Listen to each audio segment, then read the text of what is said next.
Já de volta com o programa Sem Censura para este já é o segundo bloco do dia de hoje. Te convido a participar do programa, até porque teremos sorteio no final para fazer para vocês. Não é isso, Cauã? É verdade, Vanessa. Passando aqui para relembrar, para participar do sorteio é só interagir com o programa, enviando uma pergunta ou um comentário com seu nome e o seu bairro para o nosso WhatsApp, o 988-957957. Então, olha só, estaremos sorteando 5 bolsas parciais para os cursos técnicos de farmácia, administração e enfermagem no curso Enfertec. Então, vamos continuar o programa, já que estamos no segundo assunto. A energia elétrica surgiu em 1752 com a grande descoberta de Benjamin Franklin, um marco que mudou a história da humanidade. Mas e se disséssemos que a eletricidade também pode ser usada para regenerar a atividade do nosso sistema nervoso, hein? Pois é, a inovadora tecnologia REAC utiliza processos de neuromodulação e biomodulação para emitir correntes radioelétricas de baixíssima intensidade, capazes de restaurar a atividade bioelétrica normal de células, tecidos e do sistema nervoso.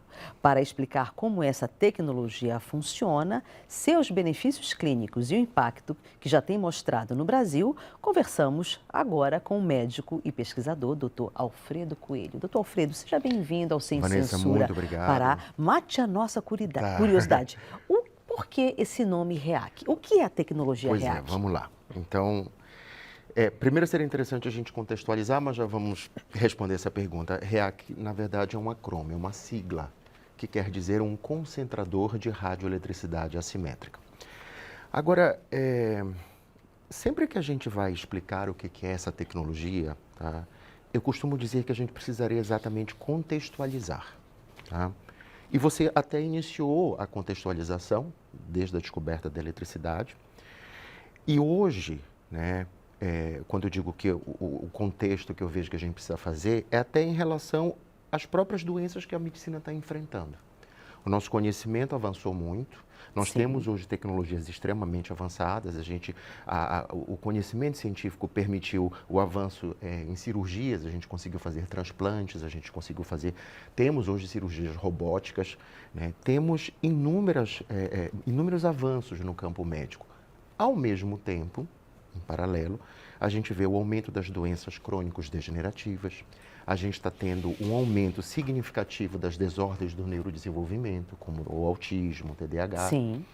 E a gente também está vendo um aumento, agora recentemente saíram dados mostrando que no Brasil em especial, os problemas correlacionados à saúde mental, inclusive, já superaram doenças oncológicas. Então, acaba sendo meio que um paradoxo, né? Você tem um avanço de conhecimento, um avanço tecnológico, e ao mesmo tempo você tem doenças que não estão tendo as respostas que a gente gostaria de ter. Então, é fato que todas as vezes que a gente tem esse cenário, a gente precisa fazer uma revisão. Sim, a gente com precisa certeza. entender exatamente aonde nós estamos falhando, né? Qual é a peça do quebra-cabeça que está faltando, tá? E é exatamente, antes de eu falar da tecnologia REAC, é isso que eu acho que é importante a gente fazer essa contextualização. Então, a primeira contextualização é essa, o primeiro pilar.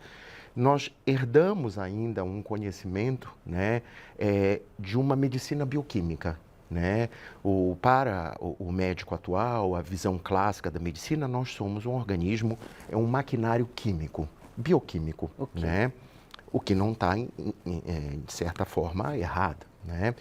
Só que já na metade do século passado, nós já tínhamos indícios, nós já tínhamos publicações de trabalhos científicos, de autores mostrando que os organismos vivos, em especial o ser humano, deveriam ser vistos dentro de um ponto de vista eletroquímico e não químico. Ou seja, você já tinha esse início, esse prenúncio de que a organização do nosso organismo, na sua base, ela é elétrica. Sim. Esse é o primeiro pilar, esse é o primeiro fundamento.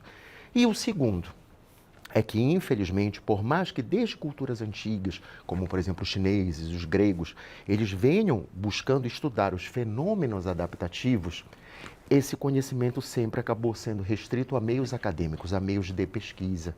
A medicina, ela sempre olhou a doença como sendo o ator principal.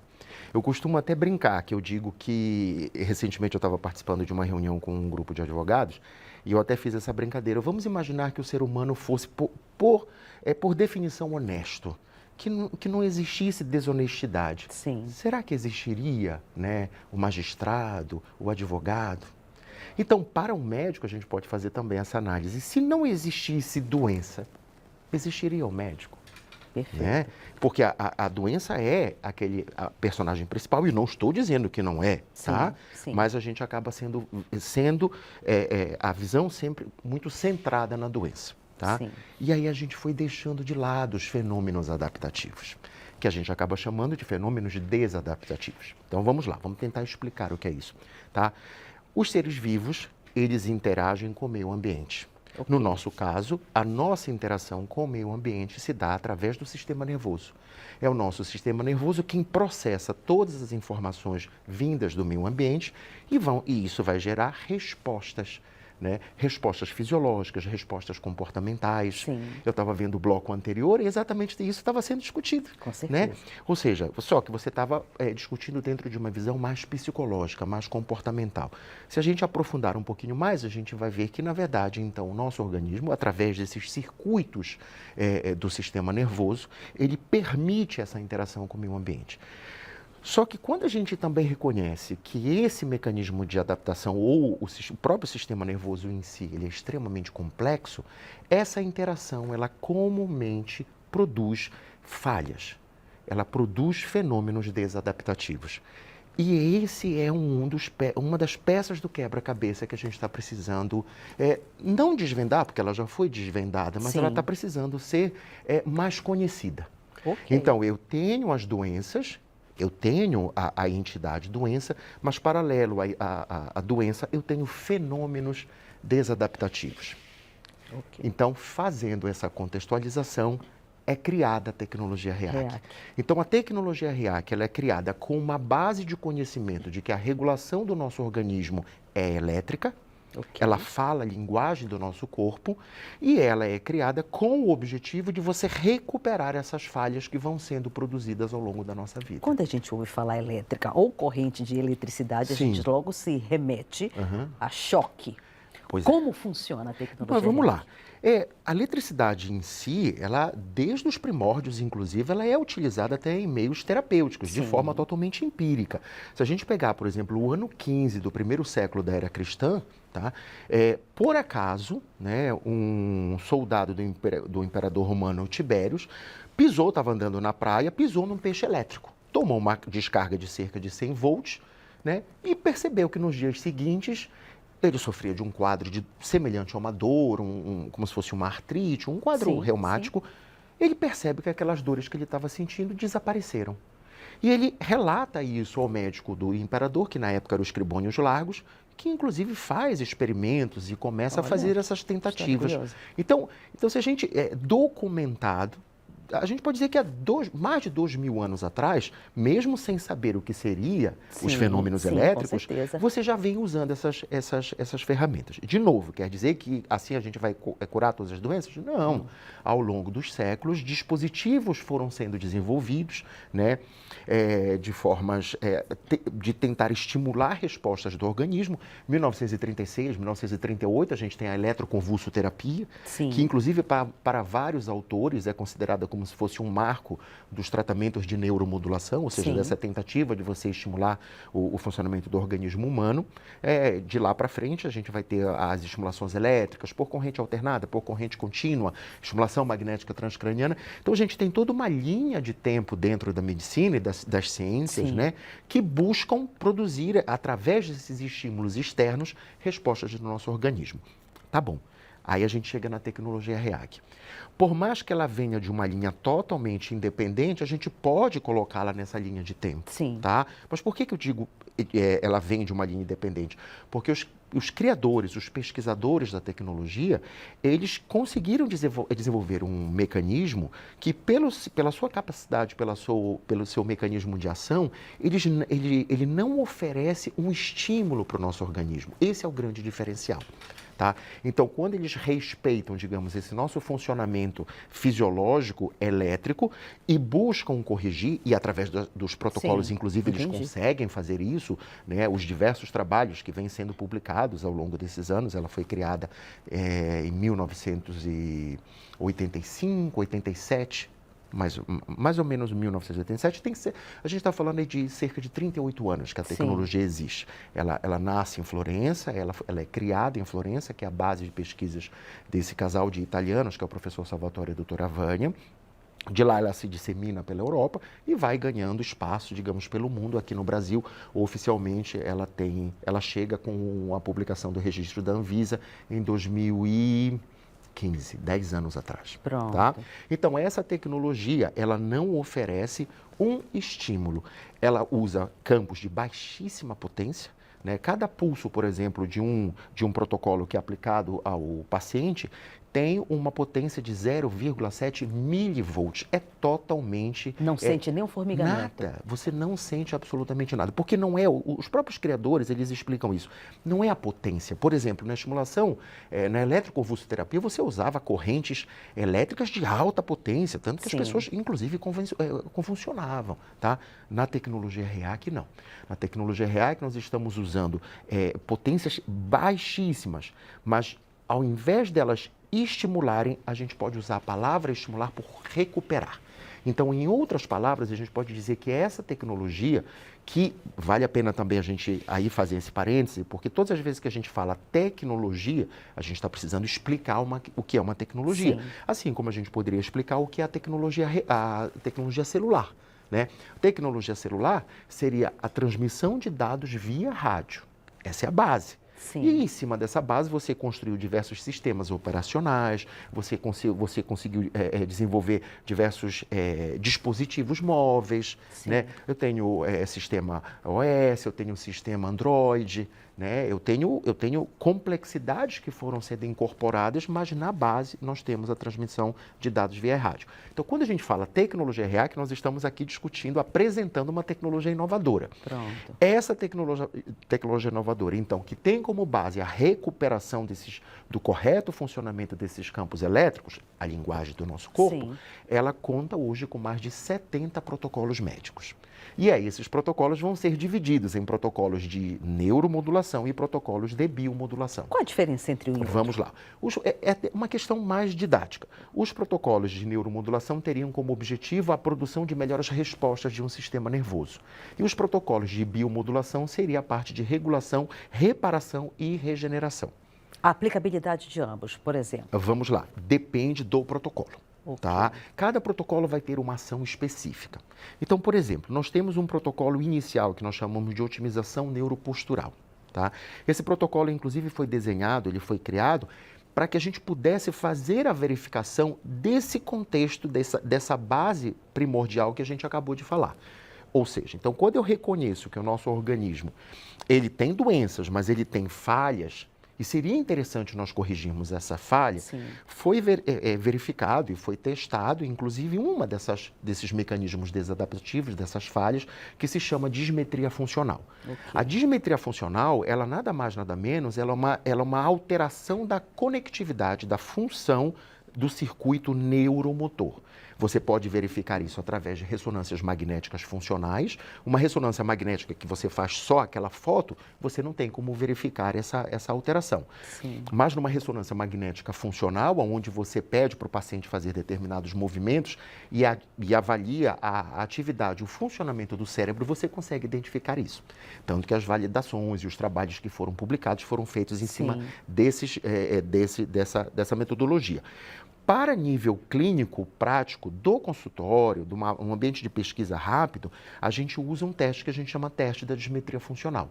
Então, o teste da dismetria funcional, que reflete essa alteração do circuito neuromotor, basta você colocar o paciente deitado numa posição, né, de barriga para cima, alinhar as mãos na perna do paciente e, partindo do princípio de que o movimento do sentar ele é simétrico, quando a gente senta, caso o paciente sente com desalinhamento das mãos, que reflete o desalinhamento da contração dos músculos da perna, nós estamos diante de uma falha de regulação neuromotora.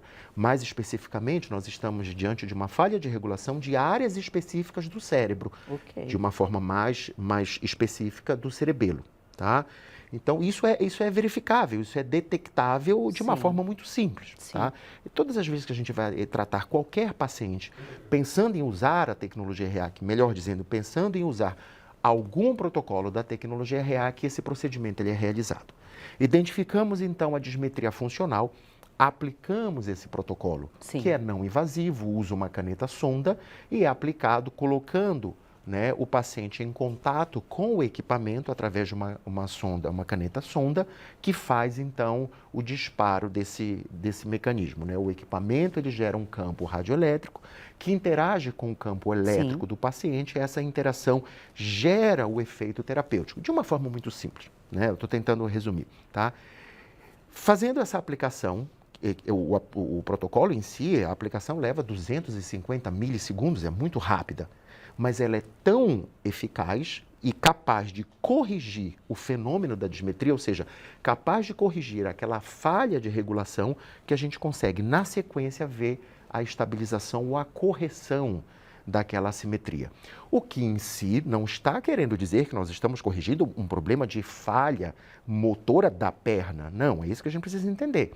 A assimetria que a gente observa na contração dos músculos da perna reflete uma falha de regulação do sistema nervoso, de áreas específicas do cérebro. Entendi. E aí, feito então essa verificação, a gente entende então que aquele paciente, independente da sua patologia, do seu quadro, ele responde à terapia.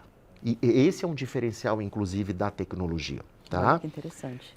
Feito isso, aí nós vamos avaliar a necessidade daquele paciente. Então, óbvio, quando a gente fala de desordens de neurodesenvolvimento, a gente fala de desordens no campo comportamental, quando a gente fala de doenças degenerativas, a gente está falando de um comprometimento de um componente nervoso central extremamente importante. Então, eu posso dizer que existe aplicabilidade para a tecnologia REAC desde um transtorno de ansiedade generalizada a um Alzheimer? Exatamente. Tá? Vamos lá. Sempre a gente vai chegar num ponto que a gente chama também expectativa, né? Porque eu sempre costumo dizer assim, né? Isso vale para qualquer área da medicina e também vai se refletir na tecnologia REAC, por mais que ela seja inovadora e por mais que ela seja muito abrangente. E aí eu vou citar aqui para vocês, inclusive, alguns exemplos, tá? Exemplo, né? Se eu tenho um paciente que nos procura com doença de Alzheimer em um estágio mais avançado, eu já tive essa experiência. E eu lembro na época que eu até conversei com os filhos, eram 4 filhos. O pai, ele já não conseguia reconhecer ninguém da família. Mas não só ele não reconhecia, ele estava num estado que ele já não estava permitindo que as pessoas cuidassem dele. Ele já estava naquele estado que ele não queria tomar banho, que ele já não queria fazer a barba. Ele já não permitia que pessoas cuidassem dele. Sim. Qual foi a proposta que nós fizemos? Eu estou falando de um senhor, acredito que já indo para os seus 80 ou por volta dos seus 80, com uma doença já numa fase avançada. Sim. Tá? A nossa proposta foi que a gente pudesse melhorar determinados aspectos daquele quadro. E não que a gente tivesse a cura daquele paciente, a gente não teria tempo para fazer isso. Então, a gente precisa trabalhar muito a questão da expectativa.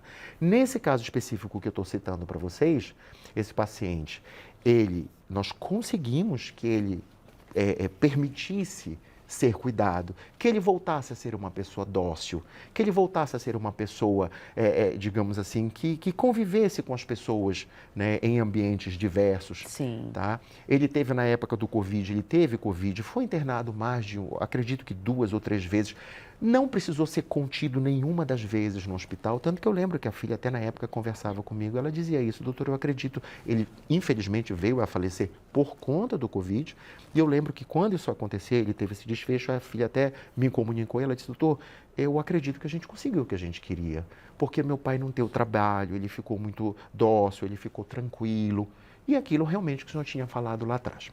Um outro caso interessante. Um rapaz de 25 anos de idade, com uma doença chamada atrofia medular espinhal, tá? A AME, uma doença bem conhecida, tá? Degenerativa, progressiva e irreversível. Esse rapaz, ele conseguiu correr até os 5 anos de idade, ele só conseguiu subir escada até os 15 anos de idade, depois ele perdeu a força para subir escadas. Com 25 anos de idade, ele já tinha perdido a capacidade de deambulação correta, já vivia de cadeira de roda, tá? Há 10 anos nós iniciamos o tratamento desse rapaz. 10 anos. Ele já estava numa fase que ele já tinha dificuldade, ou na verdade ele tinha a incapacidade de se virar na cama, ele já tinha dificuldade de deglutição, já tinha dificuldade de cortar alimentos no prato, ele já estava indo para a fase final da doença dele, para o quadro dele, que realmente não é um desfecho interessante. Para a gente resumir a história, esse paciente está em tratamento há 10 anos. Tá? Ele não está correndo, ele não está curado, mas é uma pessoa que sofria de incontinência urinária, não tem mais, tinha dores no corpo, na coluna, nos joelhos, não tem mais. Ótimo. Tem uma qualidade do sono impecável, não sofre de ansiedade, não sofre de distúrbios de humor, tá? Passou recentemente um concurso público estadual, está trabalhando na Justiça do Estado de Santa Catarina. Legal. Fazendo questão de trabalhar presencialmente de segunda a sexta-feira. Quer dizer, é uma pessoa que a gente está conseguindo manter uma qualidade de vida, mesmo na presença de uma doença que é considerada, digamos assim, e ainda é considerada sem cura. Tá? Pergunta do público de casa, vamos lá. Então vamos lá. O Christian, do Parque Verde, ele pergunta se existe alguma restrição para o uso dessa tecnologia nos pacientes. Vamos lá, isso também é muito interessante. Sim. Não existe, dado o seu mecanismo de ação, já que a gente está usando campos radioelétricos de baixíssima intensidade, você pode fazer em pacientes, e inclusive temos diversos pacientes com marca-passo, com neuromoduladores, com implantes, não existe nenhuma contraindicação. Tá? Não só não existe a contraindicação, mas você também não tem efeitos adversos. Até então, todos esses 38 anos de registro da tecnologia no CE europeu, vale a pena a gente sempre lembrar isso, que a nossa regulação brasileira ela é um pouquinho diferente da regulação, por exemplo, europeia. Todos os anos, né, a empresa que produz o equipamento e o instituto que monitora, que realiza os tratamentos, eles enviam relatórios ao CE europeu exatamente mostrando se você tem se você tem efeitos, se você não tem, e realmente ao longo desses anos você não tem esses efeitos sendo relatados. Que maravilha. Tá? Quem normalmente indica o tratamento com base nessa tecnologia? Pois é, hoje em dia, pelo fato dessa tecnologia ainda ser extremamente pouco conhecida, ela acaba sendo indicada basicamente por pacientes. Né? São pacientes que tomam conhecimento, ficam sabendo das melhoras, né? Como você mesmo disse, uma grande quantidade de pacientes que nós atendemos, até por trabalhos que nós já publicamos, né? Eu acho que vale a pena a gente também relatar isso. A tecnologia, eu tive a oportunidade de conhecer a tecnologia há 15 anos atrás, quando um dos criadores da tecnologia estava em São Paulo, num evento organizado por um pesquisador da USP, de São Paulo, e eu digo que eu tive a oportunidade de conhecê-lo naquele momento. Infelizmente, naquela época, nós não tínhamos uma previsão de quando nós teríamos uma operação que usaria essa tecnologia no Brasil. Isso acabou se concretizando em julho de 2014. Foi quando nós negociamos a aquisição do equipamento. Eu fui estudar na Itália, fui fazer a minha formação lá no instituto que desenvolve a tecnologia. Março de 2015, nós começamos a trabalhar com a tecnologia aqui em Belém. Maravilha. Já trabalhava com outras tecnologias nessa área de neuromodulação, já tinha tido a oportunidade de estudar com outros cientistas, tá? E o ano de 2015 ele foi um ano muito transformador, eu digo, para a gente aqui em Belém. Também vale a pena a gente lembrar disso. Então, o estado do Pará saindo de São Paulo foi o primeiro estado do Brasil, né, saindo de São Paulo a ter a tecnologia. Eu lembro que quando a gente começou a usar aqui, a gente recebia pacientes de Brasília, recebia pacientes de vários outros estados, tá? Porque você ainda não tinha colegas trabalhando com essa tecnologia. E aí, em 2015, a gente finalizou esse ano realmente fazendo, digamos, um levantamento e vendo que a gente estava tendo respostas que a gente não estava normalmente tendo com outras tecnologias, em áreas diversas, mas basicamente distúrbios de comportamento ou alterações, por exemplo, musculoesqueléticas, pacientes com lesões que tinham dificuldade de cicatrização, tá? Lembrando que a gente tem a parte da neuromodulação e da biomodulação. Quando foi 2016, então eu tive a ideia, já vendo melhoras de crianças com espectro autista, de desenhar o meu primeiro projeto de pesquisa, porque as mudanças, elas eram tão acima daquilo que a gente estava vendo na prática diária, que eu dizia, eu não posso compartilhar apenas casos clínicos.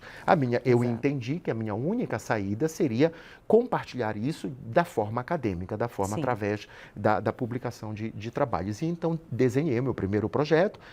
Tive a ajuda da minha irmã, que inclusive é psicóloga, professora da Universidade Federal do Pará, né? E iniciamos, em setembro de 2016, o nosso primeiro trabalho, que acabou sendo publicado em abril de 2018. São 5 crianças de periferia de Belém, vivendo em condições extremamente precárias. Extremamente precárias, Vanessa. Elas não tinham, só para você ter uma noção, quando eu dou aula, e às vezes as pessoas perguntam, elas vivem numa invasão que tem atrás daquele canal da UNAMA, né? No terceiro andar de uma casa, né, que não tem saneamento básico, elas têm água encanada, mas elas não sabem o que é filtro. Sim. Elas não eram registradas em nenhum atendimento básico, elas não eram registradas em nenhuma UPA, tá? Por isso que elas foram, inclusive, selecionadas. E as 5 crianças, filhas de um mesmo pai e de uma mesma mãe, apresentavam um atraso significativo, tanto da parte cognitiva quanto da parte física. Ok. E, assim, desordens comportamentais diversas. Sim. Essas crianças começaram a ser tratadas usando, basicamente, 2 protocolos de neuromodulação da tecnologia REAC. Ao final de 1 ano e 3 meses, esses trabalhos, nós fizemos o levantamento dos dados e submetemos, né, a revista científica, que aceitou o trabalho e acabou publicando em abril de 2018. E o que nós conseguimos comprovar foi uma mudança significativa, não só na qualidade de saúde dessas crianças, mas na parte comportamental. Maravilha. Não só na parte comportamental, no sentido das dificuldades que aquelas crianças enfrentavam, mas também, inclusive, na capacidade de aprendizado dessas crianças.